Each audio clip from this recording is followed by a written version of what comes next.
Archbishop Footy John Shane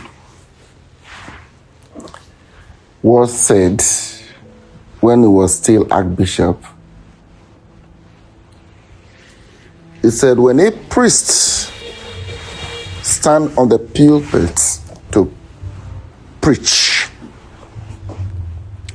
so before the priest says a word, before the priest open his mouth, the sermon is already preached. And what did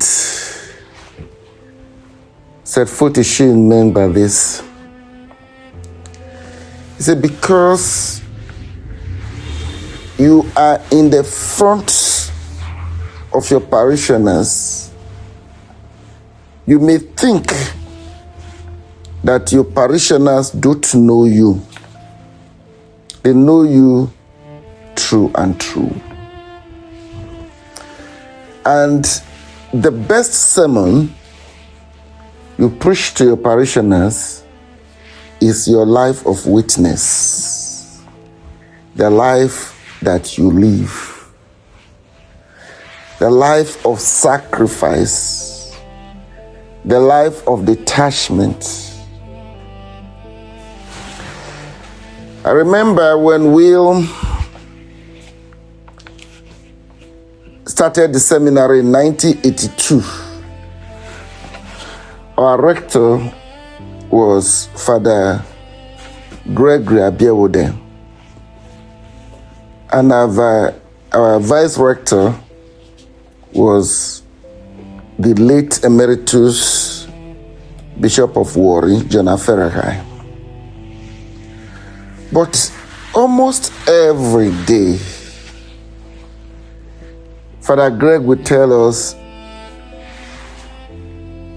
be your brother's keeper. He talks of detachment. He talks about sharing.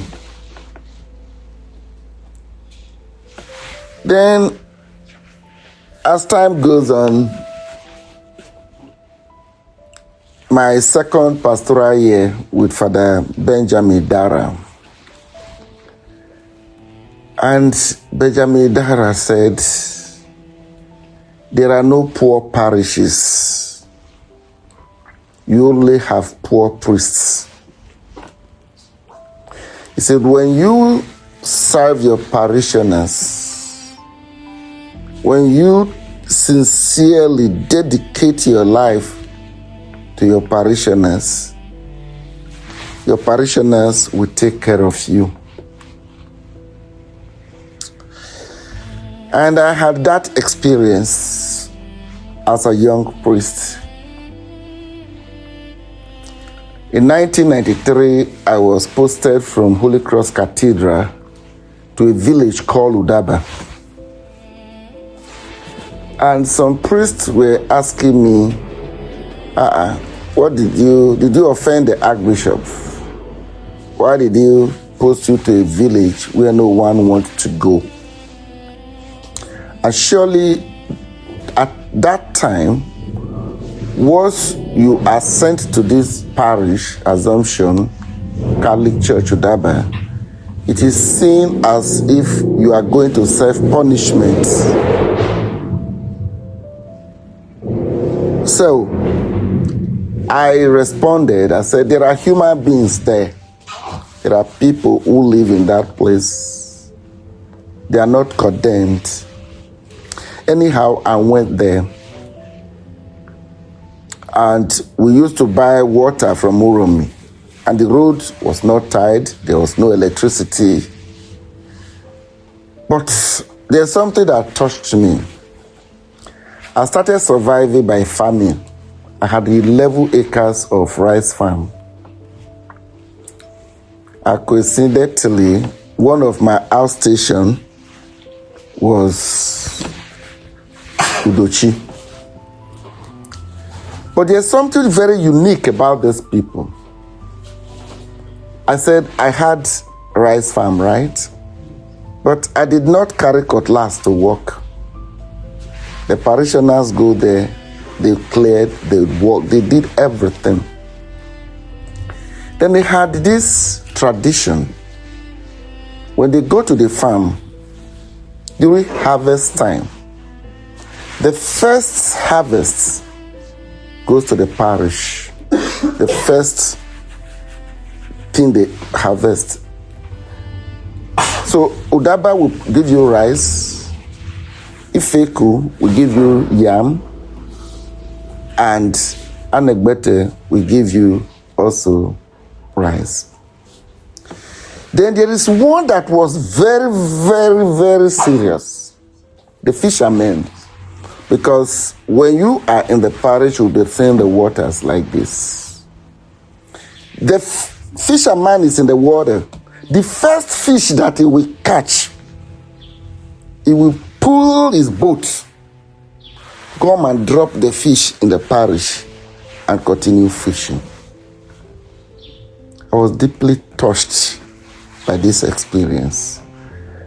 And the priests who told me in Benin City, what did you do to the bishop to have sent you to this village? They were coming to collect rice from me. And they will come and collect fish from me.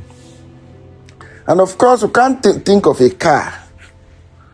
They had one old Land Rover. If you buy 50 liters of fuel, by the time you go to Urumi and come back, it's finished. And on Saturday evening, you go to a place called Osomegbe. At times you ride bicycle, at times the catechist will carry me with bike, you will be trekking down. Because there are 19 outstations and they are not accessible, but during the river time, the rainy season, you can access about 6 of the outstations by boat. Then as we are coming, you start seeing a mass in every village. Some Sundays we end up seeing 6 masses. What's the meaning of all these my stories? It's about today's gospel. Jesus said to the apostles, preach as you go. Say the kingdom of heaven is at hand. Heal the sick, raise the dead, cleanse lepers, cast out demons. You receive without pay, give without pay. Take no gold, no silver, no copper in your belt, no bag for your journey, no 2 tunics, no sandals, no a staff, for the laborer deserves his food. At whatever town or village you enter, find out who is worthy in it. If you read the document of the Second Vatican Council, Lumen Gentium, the document on the church, it talks about the relationship between the priests, the bishop, the priest, the deacon, the religious, in fact, the whole of how the church should be organized. Then if you read Gaudium et Spes, the church in the modern world, he tells you the role of the priest in our modern world today, both the world of technology and the world of agriculture. And above all, what the church ought to be is terms of collaborative ministry is clearly explained today in the life of the man we are celebrating, St. Barnabas. St. Barnabas and Paul, if you want to see the life of Barnabas and Paul, the way they live their life, just look at the life of Father Louis Matthias and the life of Father John Atep. Once you know, see the way these 2 priests live, that is the life of Barnabas and Paul. Sorry I have to do this, but this is my conviction. And this is the way I see you. Except if you fight inside that I don't know about that. There was a day the nuncio called me and was asking me about one of my classmates who was going to be made a bishop. And after talking, he said, the news will say, you mean the man is a saint? He did not commit sin at all? I say, Your Grace, I'm not his confessor. I would do to know. And even if I was his confessor, I wouldn't even tell you. So I'm only talking based on my evidence. I'm sorry. Congratulations, brothers. Now, Barnabas was an important figure in the early community. He first introduced Paul to the 12. We meet him again. He was the one who actually introduced Paul to the church. That is Barnabas now. He was a leader. But who do we hear more today? We hear more about Paul. But Barnabas was the leader. And when the Lycaonians took them for gods, Barnabas was named Zeus. That is the head god. You could see the way the people were looking at them, just as I'm looking at my brothers. He was called Zeus. And Paul only was called what? Hermes. In other words, Paul was seen as a messenger of the gods. In other words, Paul was seen as a messenger of Barnabas. And they later split up over the question whether John Mark should be part of the team, since he had deserted them on their earlier journey. They didn't want Mark to follow them, but who said, no, let Mark come, let him follow us? It was Barnabas who settled that disagreement. So what point am I trying to make? The life of our priests is a gospel. Then the life of two priests living together is both the gospel and the teaching of the church. I don't know how a parishioner will feel after having serious headache in the house because of quarrel with either husband and wife. You say, let me go and tell father. Then you come to the parish, the two reverend fathers are fighting. So instead of you telling your wahala to the father, you are now the one settling the two father. Is that not enough for you to leave the church? It's enough. So that is why I said, when you see two priests living together, there should be a message. Then there is what I also call the collaboration. What Pope Francis now calls synodality. The collaboration in the church. You don't know it all. Listen to one another. And of course, what is dialogue? You talk, I listen. I talk, you listen. By the time I'm talking, you are talking, no one is listening. That is dialogue of what is that?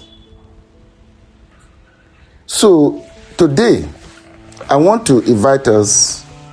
Sometimes I don't know if you even read that document, Gaudium et Spes. They call your church Gaudium et Spes. How many of you here have taken the pain to read the whole of that document, that Gaudium et Spes? If you have read it, can I see your hand up?